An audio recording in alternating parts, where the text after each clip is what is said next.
गुरु चरणों की धूल हमें जब मिल जाए रे हो, गुरु चरणों की धूल हमें जब मिल जाए रे, उसकी दुनिया में हो, उसकी दुनिया में किस्मत खुल जाए रे।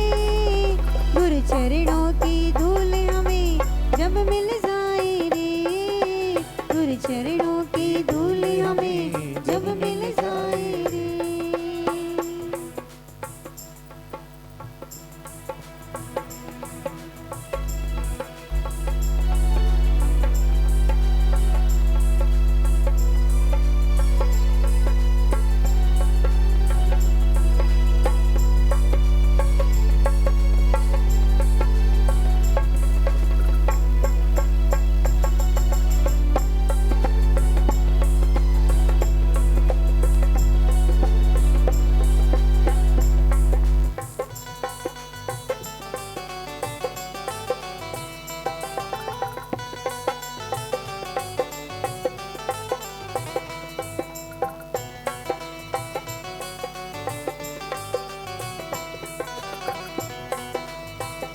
था आज हमारे आपकी जगह बिमल जी सिंघई परिवार ने कर लिया है।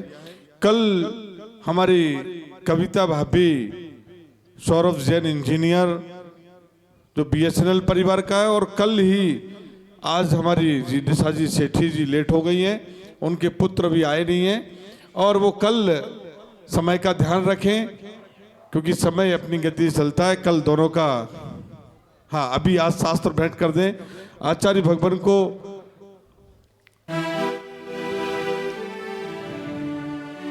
दिगंबर मुनिवर देखे, परम दिगंबर मुनिवर देखे, हृदय हर्षित होता है, आनंद उल्सित होता है। परम दिगंबर मुनिवर देखे, हृदय हर्षित होता है, आनंद उल्सित होता है। वास जिनका वन उपवन है, वास जिनका वन उपवन है, गिरी शिखर और नदी तटे, गिरी शिखर और नदी तटे।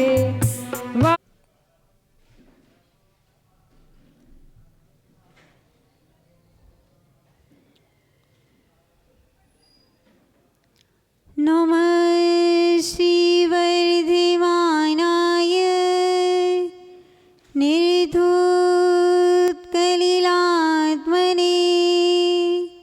सालोकानां त्रिलोकानां यद्विद्यादर्पणायते, यद्विद्यादर्पणायते।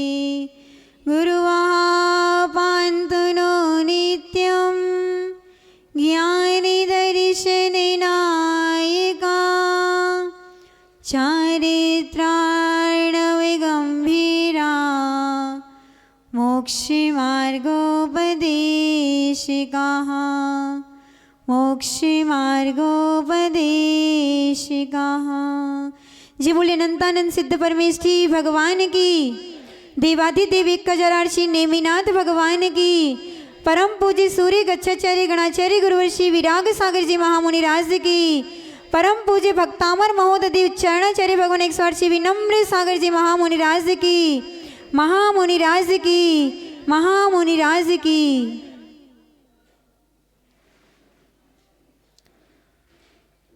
जहाँ करोड़ों सूर्यों को भी लज्जित करने वाला सूरी आचार्य परमेष्ठी मंचासीन हूँ, वहाँ मैं अदनासी कुछ बोलने का प्रयास करूं तो हास्य का ही पात्र हुआ हूँ। फिर भी पूज्य गुरुदेव की आज्ञा हुई है, उनकी आज्ञा को सिरोधार्य करते हुए जो भी उनके चरणों में रह के सीखा है, जाना है, समझने का प्रयास किया है, उसी में से कुछ बोलने का प्रयास करती हूँ। आज उत्तम तप का दिन है। उत्तम तप हमने पहले क्रम से कषायों का समन किया। कषायों का समन करके मन को पवित्र किया। मन को पवित्र करके फिर संयम को अपनाया। कल पूज्य गुरुदेव बता रहे थे कि जब पानी में डायमंड दिख गया है, जब पानी में जब हमारा मन पवित्र हो गया है, उसमें डायमंड दिख गया है, तो अब उसमें उस डायमंड को प्राप्त करने का प्रयास करते हैं। और प्रयास कैसे करेंगे? तैरना सीखना है। कल पूज्य गुरुदेव ने हम सबको तैरना सिखाया था, और आज क्या सिखाएंगे? डूबना। जब डूबेंगे तभी तो उस रत्न को प्राप्त कर पाएंगे, तभी तो उस पारसमणि को प्राप्त कर पाएंगे। और डूबना नहीं सीखेंगे और ऊपर ही ऊपर तैरते ही रहे तो भी वह पारसमणि हमें प्राप्त नहीं हो पाएगा। तो आज क्या सीखना है? डूबना। क्योंकि जब तक डूबेंगे कैसे? जब तक हम खाली नहीं होंगे। जब तक हम खाली नहीं होंगे, हमारा पेट खाली नहीं होगा, तब तक कोई व्यक्ति डूब भी नहीं सकता। और खाली कैसे होते हैं? जो कषायों से, राग द्वेष परिणामों से खाली होंगे, तब जाके हम उसमें डूबेंगे, और डूबेंगे तभी हम उस रत्न को प्राप्त कर पाएंगे। तो आज हमें क्या सीखना है? डूबना। पूज्य गुरुदेव आज हमें डूबना सिखाएंगे। कहाँ है? पतन के लिए क्रोध मान माया लोभ काफ़ी है। पतन के लिए क्रोध मान माया लोभ काफ़ी है। बंधन के लिए इच्छा लोभ लिप्सा काफ़ी है। पतन के लिए क्रोध मान माया काफ़ी है। बंधन के लिए इच्छा लोभ लिप्सा काफ़ी है। ना मानो तो आजमा के देख लो। ना मानो तो आजमा के देख लो। निर्वाण पाने के लिए संयम तप त्याग धर्म काफ़ी है। निर्वाण के लिए संयम तप त्याग धर्म काफ़ी है। तप करना है। तप क्या होता है? कर्म क्षय के लिए, कर्म का नाश करने के लिए जो भी किया जाता है वह तप है। सिर्फ शरीर को कष्ट देना या किसी की देखा देखी करना, वो कर रहा है तो हम भी कर लें, या किसी की ज़बरदस्ती में करना, वह तप नहीं है। अगर जब तक हमारे मन में अपने कर्म क्षय का विचार नहीं आएगा, कर्म निर्जरा का विचार नहीं आएगा, तब तक हम कोई भी क्रियाएं करें सब व्यर्थ ही होती है। बाल तप कहते हैं उसे। उससे कर्मों की निर्जरा नहीं होती। इसलिए कोई भी हम व्रत उपवास भी करें, कुछ भी नियम ग्रहण करें, तो हमारी भावना क्या होनी चाहिए? कि हमारे कर्मों की निर्जरा हो, हमारे कर्मों का क्षय हो। जब हमारे कर्मों का क्षय होगा, ये हमारा लक्ष्य होगा कि हम कर्मों का क्षय करेंगे, तो जाके हमारे व्रत उपवास का फल है। तभी वह व्रत उपवास तप कहलाता है। तो क्या कहा? कर्म क्षय के लिए जो तपा जाए उसे क्या कहते हैं? तप कहते हैं। जिस प्रकार पृथ्वी के बिना खोदे पानी नहीं निकलता, पानी निकालने के लिए भूमि को खोदना पड़ता है। जिस प्रकार पृथ्वी को खोदे बिना पानी नहीं निकलता, स्वर्ण को तपाए बिना उसमें चमक उत्पन्न नहीं होती। जब तक स्वर्ण को तपाएंगे नहीं तब तक उसमें चमक नहीं आ सकती। पृथ्वी को बिना खोदे पानी को प्राप्त नहीं कर सकते, स्वर्ण को तपाए बिना उसमें चमक लाई नहीं जा सकती, और कमल को बिना सूर्य के खिलाया नहीं जा सकता। उसी प्रकार तपस्या के बिना मुक्ति को प्राप्त नहीं किया जा सकता। जब तक हम तप नहीं करेंगे, तप ये भगोनी, जो दूध होता है, दूध को भगोनी के अंदर डालते हैं और उसको गैस पे चढ़ाते हैं। तो गैस जलाते हैं तो सबसे पहले किसे गर्म करता है गैस? अग्नि किसको गर्म करती है? तपेली को। जब पहले तपेली गर्म होगी, तपेली ज़्यादा गर्म हो जाएगी, तब जाके दूध, उस दूध में तपन आएगी। तो ये शरीर क्या है? भगोनी। क्या है ये शरीर?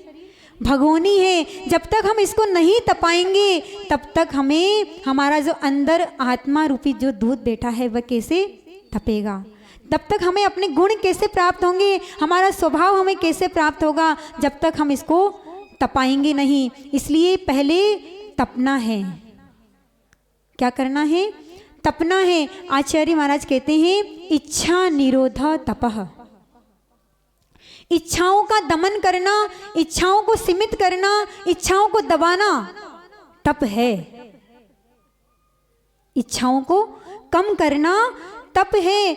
और कहते हैं कि भोजन ना मिले और फिर भी मन में संक्लेशता ना हो, भोजन ना मिले फिर भी मन में संक्लेशता ना हो, तो यही तप है। साधु महाराज होते हैं, विधि लेकर निकल जाते हैं और उनकी विधि नहीं मिलती है तो भी उनके मन में कोई संक्लेशता नहीं होती है। अगर मन में संक्लेशता नहीं है तो इसी का नाम क्या है? तप है। भगवान महावीर थे जो 6 माह तक उनकी विधि ना मिली और विधि लेके घूमते रहे 6 महीने तक उनकी विधि नहीं मिली, और विधि नहीं मिली फिर भी उनके मन में कोई किसी प्रकार की संक्लेशता नहीं थी, क्योंकि वो क्या कर रहे थे? तप कर रहे थे। और कहाँ है? जो तप गए वो तर गए, जो तप गए वो तर गए। जिसने तप कर लिया, जिसने अपनी आत्मा को, अपने शरीर को तपा लिया, वो ही संसार से पार हो सकता है। और तप कितने प्रकार के होते हैं? कितने प्रकार के होते हैं?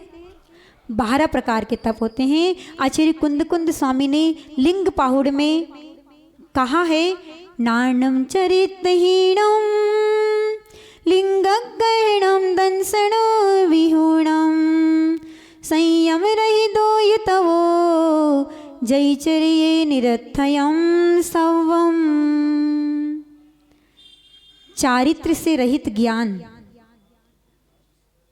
नाणम चरितहीनम, चारित्र से रहित ज्ञान और सम्यक दर्शन से रहित मुनि लिंग और संयम से रहित तप, ये सब निरर्थक है। मतलब चारित्र नहीं है और ज्ञान है, मतलब जानकारी है। चारित्र नहीं है तो हमें कितना भी है, कितना भी ज्ञान है, तो वो सारा क्या है? जानकारी है, ज्ञान नहीं है। और सम्यक दर्शन नहीं है और मुनि लिंग को धारण किया है, और संयम नहीं है और संयम के बिना ही कोई तप कर रहा है, तो ये सब का क्या है? सब निरर्थक है, कोई भी कार्यकारी नहीं है। 12 प्रकार के तप होते हैं, 6 प्रकार के अंतरंग तप और 6 प्रकार के बहिरंग तप। 12 प्रकार के जो तप होते हैं वो तप करके ही अपनी साधना में जो रत रहता है उसी के वो तप करना सार्थक हुआ करता है, वो ही कार्यकारी है। और आगे एक और गाथा में कुंद भगवान कहते हैं, नाणम चरित संयम लिंगगहणम च दंसण विशुद्धम संयम सहितो यतवो थोवो वि महाफलो होई। क्या कह रहे हैं? चारित्र से सहित ज्ञान, चारित्र है और चारित्र के सहित ज्ञान है, तो वे ज्ञान और सम्यक दर्शन से विशुद्ध मुनि लिंग और संयम से सहित तप थोड़ा भी है। क्या? चारित्र से सहित ज्ञान अगर थोड़ा भी है और सम्यक दर्शन से सहित, सम्यक दर्शन से विशुद्ध मुनि लिंग और संयम से सहित तप अगर थोड़ा भी है तो वह महाफल को देने वाला होता है। और इनसे रहित अगर है तो कुछ भी कार्यकारी नहीं है। ऐसा आचार्य कुंद भगवान ने लिंग पाहुड़ में कहा है, गाथा नंबर 5 और 6 में। और ज़्यादा कुछ ना कह के हम पूज्य गुरुदेव को सुनेंगे कि हमें तैरना सिखाया कल आपने, और आज हम उस रत्न को, उस चिंतामणि रत्न को कैसे प्राप्त करें और कैसे उस तालाब में डूबें और कैसे उस तालाब से निकलकर उस चिंतामणि रत्न को प्राप्त करें और कैसे हम अपने आत्मा का कल्याण करें और किस प्रकार से हम तप करें। कहाँ है?